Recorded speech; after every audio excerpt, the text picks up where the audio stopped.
तो जय हिंद साथियों, कैसे उम्मीद करता हूँ आप सभी अच्छे होंगे। जैसा कि थंबनेल में देख पा रहे हो, कक्षा 12 तक जो हिंदी है आपका 2024 में आपका बोर्ड एग्जाम लगा हुआ है, तो उसके महत्वपूर्ण गद्यांश पर आधारित व्याख्याएं हैं। ठीक है, कितने लगभग आपके 12 महत्वपूर्ण गद्यांश हमने लिए हैं जो आपके बोर्ड एग्जाम में 100% पूछे जाएंगे। आप इनको याद कर लीजिएगा, जिससे आपके क्या होंगे 10 में से 10 नंबर आपके पक्के होने वाले हैं। ठीक है, यूपी बोर्ड परीक्षा 2024 में यही 12 में से एक आपको जरूर आपके बोर्ड एग्जाम में देखने को मिलेगा। इन 12 में से आपको एक ना एक जरूर आपका एग्जाम में देखने को मिल जाएगा। तो आप सभी इन 12 को 12 याद कर लीजिए।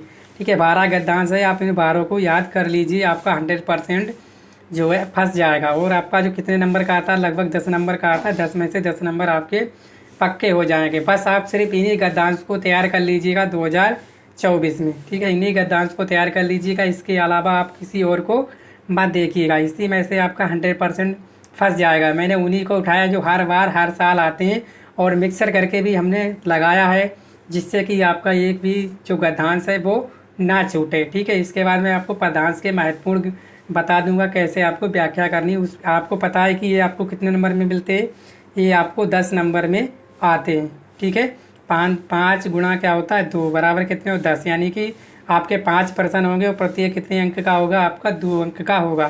तो 10 अंक आपको मिल सकते हैं। अगर आपने ये 12 जो महत्वपूर्ण गद्यांश है जो मैंने लिए हैं आपने याद कर लिया, तो मेरा यकीन मानिए कि आपके 10 में से 10 नंबर 100% आ जाएंगे। क्योंकि पिछली साल भी मैंने कराए थे, तो बच्चों ने कहा था सर बिल्कुल आपने बताए थे वही आया था।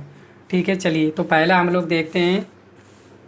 पहला है कि भूमि का निर्माण आवश्यक धर्म। ठीक है, भूमि का निर्माण क्या है, आवश्यक धर्म है, और भूमि के पार्थिव स्वरूप पल्लवित होगा। ये आपको पहला जो है गद्यांश आपको याद रखना है। कहाँ से, भूमि का निर्माण आवश्यक धर्म है, भूमि के पार्थिव स्वरूप पल्लवित होगा।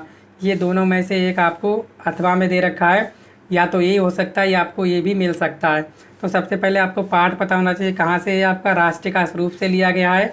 आप इसमें देखकर याद कर लीजिएगा। और लेखक है वासुदेव शरण अग्रवाल। ठीक है, राष्ट्र का स्वरूप के पाठ से लिया गया है और वासुदेव शरण अग्रवाल है। इसकी आपको गद्यांश की व्याख्या और जो प्रश्न उत्तर दिए होते हैं वो भी आप तैयार कर लीजिएगा, आपको मिल जाएंगे। दूसरा जो है आपको याद करना पड़ेगा, जन का प्रभाव निर्माण करना होता है। ठीक है, जन का प्रभाव निर्माण करना होता है, ये भी आपका राष्ट्र का स्वरूप से है। ठीक है, और वासुदेव शरण अग्रवाल है। इसी प्रकार पृथ्वी और आकाश के समान है, पृथ्वी और आकाश समान है, ये आपका इम्पोर्टेंट है, इसको भी आप तैयार कर लीजिएगा। ये आपको किस में मिलेगी व्याख्या, ये आपको मिलेगी व्याख्या राष्ट्र का स्वरूप, और जिसके लेखक जो है वासुदेव शरण अग्रवाल। ये वाली व्याख्या आप तैयार कर लीजिएगा। ठीक है, इसके बाद ये प्रणाम भाव ध्यान देना चाहिए, ये भी आपकी राष्ट्र का स्वरूप और डॉक्टर वासुदेव शरण अग्रवाल जी के द्वारा लिखा गया है। ठीक है, इसको भी आप लोग तैयार कर लीजिएगा। लगभग आपकी जो पहले पार्ट में है, पहले पार्ट से ही आपको देखने को मिल जाती हैं, अगर आपने तैयार कर ली ये जो हमने बता रखी हैं। ठीक है, चलिए और आपको क्या याद करना पड़ेगा, याद करना पर जंगल में सुखदाई रूप है। क्या है, जंगल में सुखदाई रूप है। तो ये भी आपका किससे है, ये भी आपका राष्ट्र का स्वरूप है, डॉक्टर वासुदेव शरण अग्रवाल द्वारा लिखित व्याख्या है। ठीक है, इसको भी आप लोग तैयार करना है। और पूर्वजों ने चरित्र स्वागत करते हैं। ठीक है, पूर्वजों ने चरित्र स्वागत करते हैं, ये भी आपका किसका है, राष्ट्र का स्वरूप से, और वासुदेव शरण अग्रवाल जी इसके लेखक हैं। इसको भी आप लोग तैयार जरूर कर लीजिएगा। जो 6 है आपके पहले चैप्टर से, इन 6 को आप लोग तैयार कर लीजिएगा, 100% आपको देखने को मिल जाएगी। इसके बाद आपको क्या याद रखना है, अशोक को फूल उठता था, अशोक को फूल उठता था, ये आपको व्याख्या याद करनी है। ये आपकी किसकी व्याख्या, ये ली गई आपके अशोक के फूल से ली गई, और इसके लेखक कौन है, आपके आचार्य हजारी प्रसाद द्विवेदी। ठीक है, मैंने इसलिए लिख दिया है कि आप आसानी से इसको ढूंढ पाओ और अपनी व्याख्या को तैयार कर पाओ। ठीक है, अशोक को फूल उठता था, पाठ का नाम है अशोक के फूल, और लेखक हैं आचार्य हजारी प्रसाद द्विवेदी। आपको तैयार करना है। इसके बाद 8वीं जो व्याख्या, अशोक का वृक्ष पीछे छूट गया, ये भी आपका पाठ का नाम है अशोक के फूल, और लेखक हैं आपके हजारी प्रसाद द्विवेदी। ठीक है, ये 8 मैंने बता दी, बड़ी इंपॉर्टेंट है। और आपकी 4 और बची हैं, उनको भी आप अच्छे से तैयार करनी पड़ेंगी आपको। ठीक है ना, क्योंकि ऐसे ही आपको एग्जाम में देखने को मिलेगा।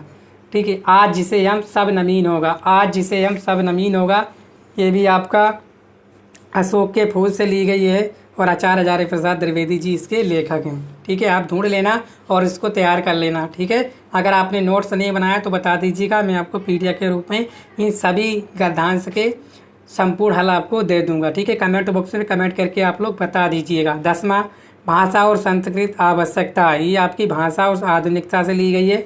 इसके लेखक हैं प्रोफेसर जी सुंदर रेड्डी। ये इस वाले चैप्टर में आपको मिल जाएगी। भाषा और संस्कृत आवश्यकता है, ये आपका पाठ का नाम है भाषा और आधुनिकता। प्रोफेसर जी सुंदर रेड्डी इसके लेखक हैं। इसमें आप ढूंढ लेना और आपको आसानी से मिल जाएगी। इसके बाद विज्ञान की प्रगति स्पुतनिक। ठीक है, ये वाला आप तैयार कर लीजिएगा। ये भी आपका किससे, भाषा और आधुनिकता से, प्रोफेसर जी सुंदर रेड्डी द्वारा लिखित है। इसके बाद विकसित देशों अनुरूप ढल गई है। ये बहुत ही इम्पोर्टेंट है, इसको आप लोग जरूर तैयार कर लीजिएगा। इस बार पाठ है हम और हमारा धर्म, डॉक्टर APJ अब्दुल कलाम द्वारा। ठीक है, डॉक्टर APJ अब्दुल कलाम जो पाठ है उससे लिया गया है। ठीक है, हम और हमारा धर्म इस पाठ से ली गई। इसके लेखक हैं डॉक्टर APJ अब्दुल कलाम। इन 12 को 12 आप याद कर लीजिए, आपके एग्ज़ाम में 100% देखने को मिल जाएंगी। ठीक है, इस तरह से आप लोग स्क्रीनशॉट ले लीजिएगा। ठीक है, 10 तक आपने स्क्रीनशॉट ले लेना, फिर इसके बाद 4 तक स्क्रीनशॉट लेना है, फिर इसके बाद 4 से लेकर 7 तक स्क्रीनशॉट ले लीजिएगा इस तरह से। ठीक है, तैयार कर लीजिएगा। फिर इसके बाद ये 8वें का भी स्क्रीनशॉट, ठीक है ना। फिर ये 9, 10, 11, 12 इन चारों का स्क्रीनशॉट ले लीजिए। ठीक है, आपके एग्ज़ाम में आपको यही सब देखने को मिलेगा। ठीक है, तो उम्मीद करता हूँ आप लोग समझ पाए होंगे। वीडियो को शेयर करना, चैनल पर पहली बार है चैनल को सब्सक्राइब भी कर लीजिएगा। ठीक है, थैंक यू।